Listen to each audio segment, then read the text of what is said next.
শ্ৰদ্ধাভাজন ৰাইজ, ভাৰতৰ ৭৮তম সংখ্যক স্বাধীনতা দিৱসৰ উপলক্ষে আজিৰ এই পবিত্ৰ ক্ষণত মই দক্ষিণ হালমাৰা মানকাছাৰ জনসাধাৰণলৈ আন্তৰিক শুভেচ্ছা জ্ঞাপন কৰিছোঁ আৰু লগতে স্বাধীনতাৰ সংগ্ৰামৰ মহান সেনানী তথা বীৰ শ্বহীদসকলক শ্ৰদ্ধাৰে স্মৰণ কৰিছোঁ। আজিৰ এই পবিত্ৰ মুহূৰ্তত মই জাতিৰ পিতা মহাত্মা গান্ধীলৈ লগতে ভাৰতৰ স্বাধীনতাৰ হকে কঠোৰ সংগ্ৰাম কৰা মুক্ত যুঁজাৰুসকলৰ প্ৰতি শ্ৰদ্ধা নিবেদন কৰিছোঁ। ইয়াৰোপৰি দেশৰ স্বাধীনতা সংগ্ৰামত আত্মবলিদানেৰে ৰাজ্যখনক মহিয়ান কৰি তোলা মণিৰাম দেৱান, কুশল কোঁৱৰ, পিয়লি ফুকন, মুকুন্দ কাকতি, কনকলতা বৰুৱা, ভোগেশ্বৰী ফুকননিৰ লগতে অনন্য শ্বহীদসকলক শ্ৰদ্ধা যাচিছোঁ। 1947 চনৰ 15 আগষ্টৰ এই বিশেষ দিনটোত আমাৰ দেশ ভাৰতবৰ্ষ ইংৰাজৰ প্ৰশাসনৰ পৰা মুক্ত হৈছিল। তেতিয়াৰে পৰা এই গৌৰৱ উজ্জ্বল ঐতিহাসিক দিনটো সমগ্ৰ দেশতে স্বাধীনতা দিৱস হিচাপে উদযাপন হৈ আহিছে। ভাৰতবৰ্ষৰ মাননীয় প্ৰধানমন্ত্ৰী শ্ৰী নৰেন্দ্ৰ মোদী ডাঙৰীয়াৰ নেতৃত্বত বৰ্তমান আমাৰ দেশ দ্ৰুত গতিৰে প্ৰগতিৰ দিশত আগবাঢ়িছে। মাননীয় প্ৰধানমন্ত্ৰী দূৰদৰ্শীৰ চিন্তাৰ আধাৰত আমাৰ সকলোৰে হৃদয়ত দেশ প্ৰেম জাগৃত কৰাৰ ৰাখিবলৈ বিগত বৰ্ষৰ দৰে এইবাৰ পালন কৰা হৈছে হৰ ঘৰ তিৰংগা কাৰ্যসূচী। যোৱা 9 আগষ্টৰ পৰাই আজিলৈকে চলি অহা এক সপ্তাহৰ কাৰ্যসূচী বহু লোকে অংশগ্ৰহণ কৰিছে আৰু নিজ নিজ ঘৰত তিৰংগা উৰুৱাই আমাক সমৰ্থন কৰিছে। লগতে আমাৰ জিলাখনতো স্বাধীনতা দিৱসৰ উপলক্ষে এইবাৰ বিভিন্ন কাৰ্যসূচী যেন Tiranga rally, concert, Tiranga canvas, Tiranga pledge, tribute আৰু তিৰংগা মেলাৰ আদিৰে উদযাপন কৰা হৈছে। স্বাধীনতা দিৱসৰ সংগ্ৰামলৈ এইবাৰ মাননীয় মুখ্যমন্ত্ৰী ডক্টৰ হিমন্ত বিশ্ব শৰ্মাৰ নেতৃত্বত অমৃত বৃক্ষৰ আন্দোলন কাৰ্যসূচী ৰূপায়ণ কৰি থকা হৈছে। যোৱা বছৰ 1 কোটি গছ পুলি ৰোপণেৰে গিনিজ ৱৰ্ল্ড ৰেকৰ্ড গঢ়াৰ পিছত আমি এইবাৰ 3 কোটি গছ পুলি ৰোপণ কৰাৰ ব্যৱস্থা লোৱা হৈছে। এই পদক্ষেপেৰে আওতাত বিভিন্ন মহিলা সংগঠনকে আদি কৰি ছাত্ৰ ছাত্ৰী, শিক্ষক শিক্ষয়িত্ৰী, চাহ বাগিচাৰ শ্ৰমিক, পৰিৱেশৰ প্ৰতি সচেতন লোক, বিভিন্ন বেচৰকাৰী সংস্থা আদিক সামৰি লোৱা হৈছে। এই আন্দোলনৰ অন্তৰ্গত বাণিজ্যিকভাৱে মূল্যৱান প্ৰজাতিৰ গছ পুলি ৰোপণৰ বাবে ৰাজ্যিক বন বিভাগৰ যোগান ধৰিছে। আমাৰ জিলাখনত অমৃত বৃক্ষৰ আন্দোলনত 2,48,000 পুলি ৰোপণ কৰা হৈছে। সকলো ভাৰতীয় নাগৰিকেই সংবিধান প্ৰদত্ত গণতান্ত্ৰিক অধিকাৰ সুৰক্ষিত কৰাৰ লগতে দেশখনৰ সামগ্ৰিক উন্নয়নৰ বাবে বৰ্তমান চৰকাৰখনে অবিৰত চেষ্টা অব্যাহত ৰাখিছে। আজিৰ এই শুভক্ষণত জিলাখনত সফলভাৱে ৰূপায়িত হোৱা তেনে কিছু আঁচনিৰ খতিয়ান ৰাইজৰ আগত দাঙি ৰাখিব বিচাৰিছোঁ। জিলাখনত শিক্ষাৰ সৰ্বাংগীন বিকাশৰ আৰু সুস্থ পৰিৱেশ গঢ় দিয়াৰ লগতে শিশু বিজ্ঞান আৰু গণিত শিক্ষাৰ প্ৰতি আগ্ৰহ জনোৱাৰ বাবে প্ৰচেষ্টা হাতত লোৱা হৈছে। বিনামূলীয়া পাঠ্যপুথি বিতৰণ, PM পোষণ আঁচনি, ছাত্ৰ বৃত্তি তথা সমগ্ৰ শিক্ষাৰ আঁচনিৰ জৰিয়তে শিশুৰ গুণগত শিক্ষা নিশ্চিতকৰণৰ কাম চলি আছে। শিশু শ্ৰম, বাল্য বিবাহ আদি সামাজিক ব্যাধি ৰোধ কৰি শিশুৰ উজ্জ্বল ভৱিষ্যত গঢ় দিবলৈ ৰাজ্য চৰকাৰৰ লগতে জিলা প্ৰশাসনেও সকলো ধৰণৰ প্ৰচেষ্টা অব্যাহত ৰাখিছে। বাল্য বিবাহ শিশুৰ অধিকাৰ খৰ্ব কৰে, যাৰ ফলত শিশুৱে পৰ্যাপ্ত স্বাস্থ্য, উপযুক্ত পুষ্টি আৰু গুণগত শিক্ষাৰ পোৱাৰ পৰা বঞ্চিত হয়। এই প্ৰথাই এনে কুসংক্ৰামক স্থায়ী কৰি ৰাখে, যিয়ে মহিলাসকলক ঘৰুৱা বিষয়ৰ মাজতে আবদ্ধ কৰি ৰাখে। ইয়াৰ প্ৰতিক্ৰিয়াই স্বৰূপে অসম চৰকাৰে বাল্য বিবাহ বাবে কেইবাটাও দূৰদৰ্শী পদক্ষেপ লৈছে। তাৰ ভিতৰতে এটা মূল্য পদক্ষেপ হৈছে ছাত্ৰ ছাত্ৰীৰ বাবে নিযুত মইনা আঁচনি। এই আঁচনিৰ অনুসৰি উচ্চতৰ মাধ্যমিক, স্নাতকোত্তৰ শিক্ষা অব্যাহত ৰাখিবলৈ 10 লাখ ছোৱালী মানে 10 লাখ নিযুত মইনাক আৰ্থিক অনুদান প্ৰদান কৰা হ'ব। এই আঁচনিৰ অন্তৰ্গত আমাৰ জিলাখনত সৰ্বমুঠ 2035 গৰাকী কন্যা ছাত্ৰীৰ মাজত ইতিমধ্যে প্ৰপত্ৰ বিতৰণ কৰা হৈছে। মই আপোনালোকক জনাবলৈ পাই সুখী হৈছোঁ যে আমাৰ জিলাৰ শিশু তথা ছাত্ৰ ছাত্ৰীৰ সৰ্বাংগীন বিকাশৰ বাবে 33খন বিদ্যালয়ত ডিজিটেল লাইব্ৰেৰীৰ ব্যৱস্থা কৰা হৈছে। এই লাইব্ৰেৰীৰ জৰিয়তে ছাত্ৰ ছাত্ৰীসকলে শিক্ষাৰ উপযোগী গ্ৰন্থ আৰু অনলাইন উপলব্ধ বিভিন্ন বিষয়ৰ অধ্যয়নৰ সুবিধা পাইছে। ৰাষ্ট্ৰীয় খাদ্য সুৰক্ষা আইনৰ অধীনত অসম চৰকাৰে আমাৰ জিলাখনৰ বাবে ধাৰ্য কৰি দিয়া ৭৫,০০০ নতুন হিতাধিকাৰী বাছনিৰ লক্ষ্যৰ বিপৰীতে সৰ্বমুঠ ৮০,০০০তকৈ বেছিজন হিতাধিকাৰী বাছনিভুক্ত কৰি যোৱা 15 ডিচেম্বৰত তাৰিখে উক্ত লক্ষ্যতে উপনীত হৈছে। সমগ্ৰ জিলাখনত ৰাষ্ট্ৰীয় অন্য সুৰক্ষা আইনৰ অধীনত সৰ্বমুঠ ৮৬,০০০তকৈ বেছিখন কাৰ্ড বিপৰীতে ৩,৬২,০০০তকৈ বেছিজন হিতাধিকাৰীয়ে এই আঁচনিত অন্তৰ্ভুক্ত কৰা হৈছে।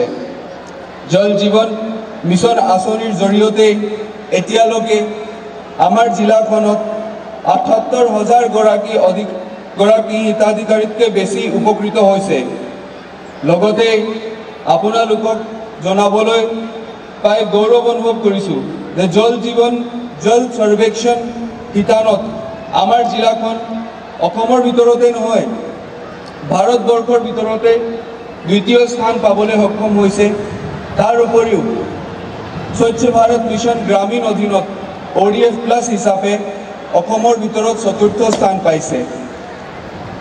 কঠিন আৱৰ্জনা ব্যৱস্থাপনা শিতানত ৩১টা কেন্দ্ৰীয় সংগ্ৰহৰ সুবিধা আৰু 280টা মিনি সংগ্ৰহৰ সুবিধাৰ ব্যৱস্থা কৰা হৈছে। প্লাষ্টিক আৱৰ্জনা ব্যৱস্থাপনা শিতানত 3টা উন্নয়ন খণ্ডত নিৰ্মাণ কৰা কাৰ্য সম্পূৰ্ণ হৈছে আৰু 241টা সম্প্ৰদায় কোমল গাঁত বহোৱা হৈছে। সমূহ ৰাইজৰ জ্ঞাতাৰ্থে জনাবলৈ পাইছোঁ যে আমি এতিয়ালৈকে 13,০০০তকৈ বেছিটা ব্যক্তিগত ঘৰুৱা শৌচাগাৰ কাম সম্পূৰ্ণ কৰা হৈছে। তাৰ উপৰিও জল জীৱন মিছন আঁচনিৰ অন্তৰ্গত প্ৰত্যক্ষ বেংক ট্ৰান্সফাৰ 1.0 আৰু 2.0 যোগেদি ৭,০০০তকৈ বেছি হিতাধিকাৰীক সাঙুৰি লোৱা হৈছে। অসমৰ স্বাস্থ্যৰ ক্ষেত্ৰত ব্যাপক উন্নয়নৰ লগতে আমাৰ জিলাখনত থকা মহকুমা অসামৰিক চিকিৎসালয়খন জিলা পৰ্যায়ৰ অসামৰিক চিকিৎসালয় উন্নতিকৰণ কৰি সৰ্বসাধাৰণ ৰাইজক হকে উৎসৰ্গ কৰা হৈছে। স্বাস্থ্য বিভাগৰ অধীনত 19খন স্বাস্থ্য উপকেন্দ্ৰ PM অভিম আঁচনিৰ জৰিয়তে প্ৰায় ক্ৰমে উন্নতিকৰণৰ কাম চলি আছে। তাৰ উপৰিও গজাৰিকান্দি BPSC আৰু মানকাছাৰ CHCU FRUলৈ উন্নতিকৰণৰ বাবে ইতিমধ্যে ৰাজ্য চৰকাৰলৈ প্ৰস্তাৱ প্ৰেৰণ কৰা হৈছে। এই বিভাগৰ অধীনস্থ 11টা স্বাস্থ্য উপকেন্দ্ৰ 6খন বিচনাযুক্ত ৱাৰ্ডলৈ উন্নতিকৰণৰ কাম চলি আছে। শ্ৰদ্ধাভাজন ৰাইজ, আমাৰ জিলাখন অৰ্থনৈতিকভাৱে আগবঢ়াৰ ক্ষেত্ৰত ব্যৱসায় বাণিজ্যৰ লগতে বিশেষভাৱে কৃষিৰ ওপৰত নিৰ্ভৰশীল। ৰাজ্য চৰকাৰে তথা কেন্দ্ৰীয় চৰকাৰে দক্ষিণ হালমাৰা মানকাছাৰ জিলাৰ কৃষি বিভাগৰ জৰিয়তে ৰূপায়ণ কৰি থকা PM কিষাণ আঁচনিৰ দ্বাৰা প্ৰায় 30,000 গৰাকী হিতাধিকাৰী উপকৃত হৈছে আৰু প্ৰধানমন্ত্ৰী ফচল বীমা যোজনাৰ দ্বাৰা চলিত বছৰত খাৰিফ বতৰত 11,000তকৈ বেছিজন কৃষকৰ শালি ধান আৰু মাটিমাহৰ খেতিৰ বীমা কৰা হৈছে। প্ৰাকৃতিক দুৰ্যোগ বা অন্য কাৰণত তেওঁলোকৰ খেতি নষ্ট হ'লে কৃষকসকলে উপযুক্ত ক্ষতিপূৰণ পাব। খেতিয়কসকলে তেওঁলোকৰ উৎপাদিত ধানৰ উপযুক্ত মূল্য দিয়াৰ বাবে ন্যূনতম সমৰ্থিত মূল্যত দৰত খেতিয়কসকলৰ পৰা ধান ক্ৰয় প্ৰক্ৰিয়া চলি আছে। বানপানীত ক্ষতিগ্ৰস্ত খেতিয়কসকলৰ বাবে বিনামূলীয়া শালি ধানৰ কঠীয়া যোগান কৰি প্ৰায় 1,000 কৃষকৰ বিতৰণ কৰা হৈছে। ৰাজহ বিভাগৰ এটা সাফল্য হ'ল যে জিলাখনৰ মানকাছাৰ চক্ৰ অন্তৰ্গত সকলোখিনি নথিপত্ৰ এতিয়া অনলাইন কৰা হৈছে আৰু মাটিবোৰ বিক্ৰীৰ অনুমতিৰ লগতে খাজানা জমা দিয়া ব্যৱস্থাও অনলাইন প্ৰক্ৰিয়াত আৰম্ভ হৈছে। ইয়াৰ ফলত ৰাইজ উপকৃত হ'ব আৰু তাৰ লগতে কম সময়ৰ ভিতৰতে ঘৰৰ পৰা চক্ৰ বিষয়ৰ কাৰ্যালয়ৰ লগত যোগাযোগ কৰিব পাৰিব। অসম আদৰ্শ গ্ৰাম যোজনাৰ অধীনত জিলাখনৰ 3টা গাঁও ক্ৰমে চৰ কাছাৰীপাৰা, চমৰাচালি আৰু হালমাৰা দ্বিতীয় খণ্ডক আদৰ্শ গাঁও হিচাপে ইতিমধ্যে ঘোষণা কৰা হৈছে। উক্ত গাঁও তিনিখনৰ সৰ্বাংগীন উন্নয়নৰ বাবে অনুমোদিত ধনৰ বিপৰীতে আদৰ্শ গাঁও তোৰণ, যাতায়াত ব্যৱস্থা উন্নয়ন, সোলাৰ লাইট, অনুষ্ঠান নিৰ্মাণ, খোৱা পানী যোগানৰ ব্যৱস্থা ইত্যাদি কাম কৰা প্ৰায় সম্পূৰ্ণ হৈছে। শ্ৰদ্ধাভাজন ৰাইজ, জিলা এখনৰ যাতায়াত ব্যৱস্থা যিমানে সুচল হয় উন্নয়ন সিমানে গতিৰে হয়। এই ক্ষেত্ৰত PWD ৰোডছ বিভাগে যথেষ্ট গুৰুত্বপূৰ্ণ ভূমিকা পালন কৰে।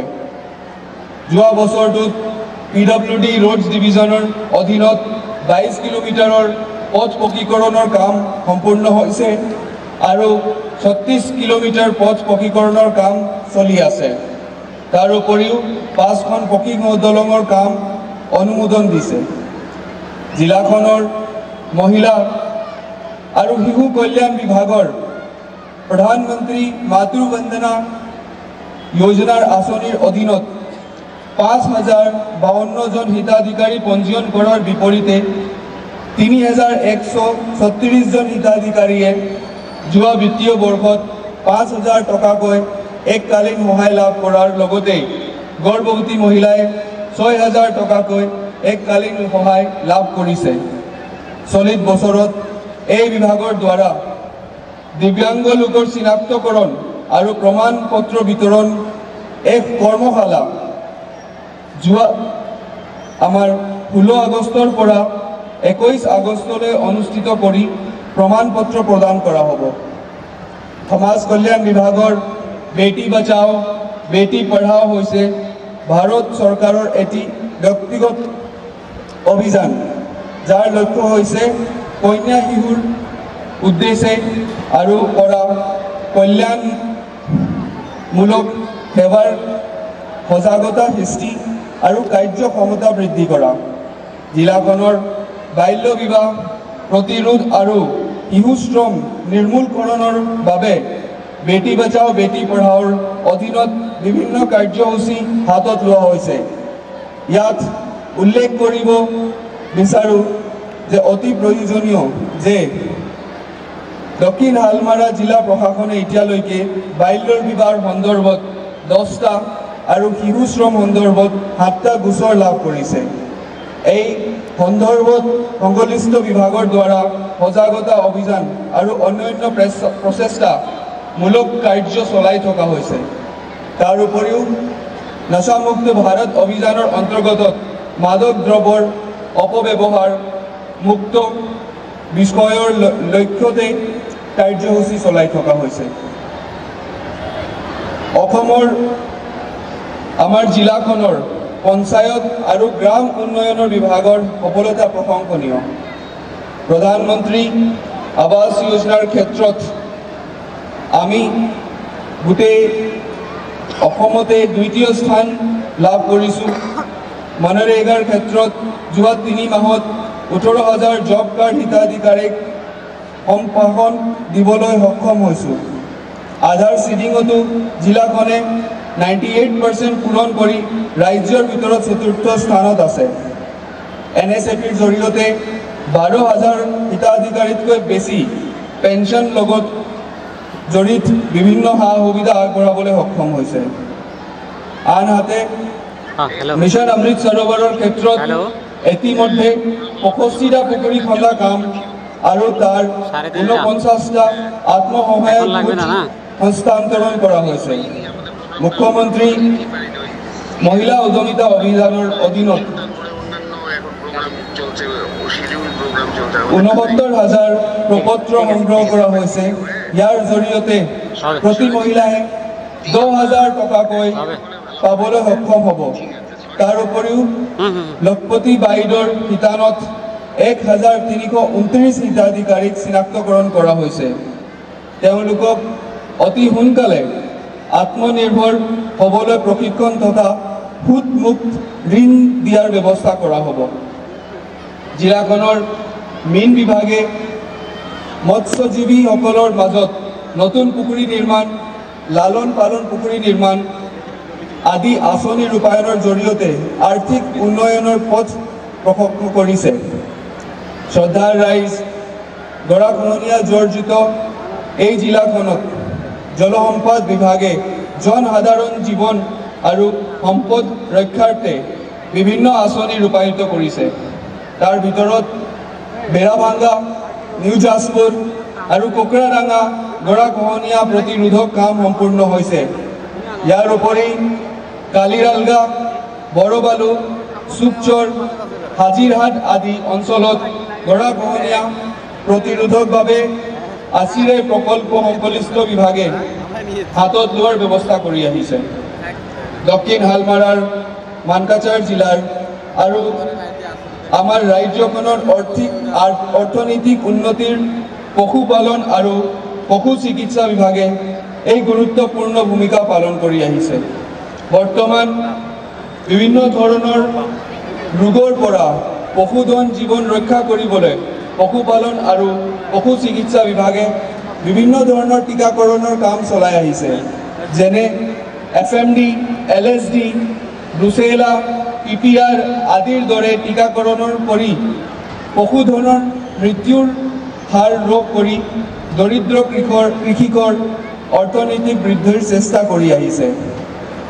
বৰ্তমান দক্ষিণ হালমাৰা মানকাচাৰ জিলাখনৰ পশুপালন আৰু পশু চিকিৎসা বিভাগে 2খন মোবাইল ভেটেনাৰী ইউনিট প্ৰদান কৰিছে, যিয়ে দৰিদ্ৰ কৃষকৰ ঘৰে ঘৰে গৈ বিনামূলীয়া চিকিৎসা প্ৰদান কৰি পশুধনৰ সুস্থ অৱস্থা নিশ্চিত কৰি কৃষকৰ আৰ্থিক সহায় কৰিবলৈ চেষ্টা কৰি আহিছে। মানকাচাৰ বৈদ্যুতিক উপবিভাগৰ অধীনত 2টাকৈ 33/11 kV বিতৰণ উপকেন্দ্ৰৰ নিৰ্মাণ কাৰ্য চলি আছে, যিবোৰৰ কমিছনিঙৰ সৈতে জিলাৰ শক্তি পৰিস্থিতি যথেষ্ট উন্নত হ'ব। অসম চৰকাৰৰ ক্ৰীড়া আৰু যুৱ কল্যাণ বিভাগৰ তত্ত্বাৱধানত খেল মহাৰণ 1.0 সুচাৰুৰূপে অনুষ্ঠিত হৈ যায়। এই খেল মহাৰণ 1.0 অনুষ্ঠানৰ জৰিয়তে দক্ষিণ হালমাৰা মানকাচাৰ জিলাখনত ক্ৰীড়াৰ প্ৰতি আকৰ্ষণ আৰু সজাগতাৰ সৃষ্টি কৰি পৰিলক্ষিত হৈছে। তেনেদৰে খেল মহাৰণ 2.0 অক্টোবৰ মাহৰ পৰা আৰম্ভ হ'ব। জিলাখনৰ সুৰক্ষাৰ ক্ষেত্ৰত আৰক্ষী বিভাগৰ অৱদান অপৰিসীম। মানৱ সৰবৰাহৰ গৰু সৰবৰাহ, সীমান্ত সুৰক্ষা, মহিলা সুৰক্ষা আৰু ড্ৰাগছ নিয়ন্ত্ৰণৰ ক্ষেত্ৰত আৰক্ষী বিভাগৰ কিছু উল্লেখ কৰিব কাৰ্যসূচী দাঙি ধৰিছোঁ। মানৱ সৰবৰাহৰ পঞ্জীয়নৰ ভুক্ত গোচৰ 8টা। 2023 চনৰ পৰা চলি অহা আমাৰ অভিযানত মুঠ 4 কোটি 60 লাখ টকা মূল্যৰ ড্ৰাগছ জব্দ কৰিবলৈ সক্ষম হৈছে। 40 জুলাই বছৰত মহিলা সুৰক্ষাৰ ক্ষেত্ৰত 30টাকৈ গোচৰ ৰুজু কৰা হৈছে। শ্ৰদ্ধাভাজন ৰাইজ, আজিৰ এই শুভ দিনটোত আমাৰ দেশৰ শ্বহীদসকলক মই পুনৰবাৰ সুঁৱৰি আপোনালোকক দেশৰ হকে সমাজৰ বাবে আপোনালোকৰ নিস্বাৰ্থ অৱদান আগবঢ়াবলৈ আহ্বান জনাইছোঁ আৰু এইখিনিতে আপোনালোকৰ সুস্বাস্থ্যৰ কামনা ধৰি মোৰ বক্তব্য ইমানতে সামৰি দিছোঁ। ধন্যবাদ। বন্দে মাতৰম। জয় হিন্দ। আপোনাৰ বিদ্যুতৰ বিল বেছিকৈ আহে নেকি?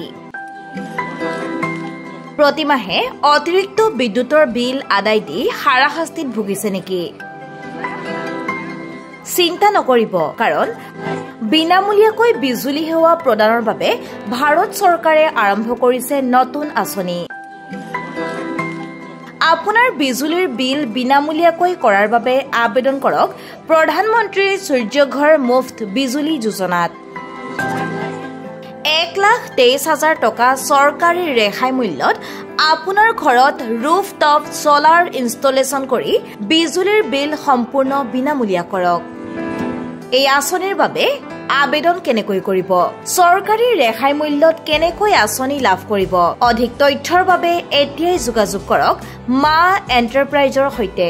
যোগাযোগ নম্বৰ 6901441026 84748687551 আৰু 8822857646।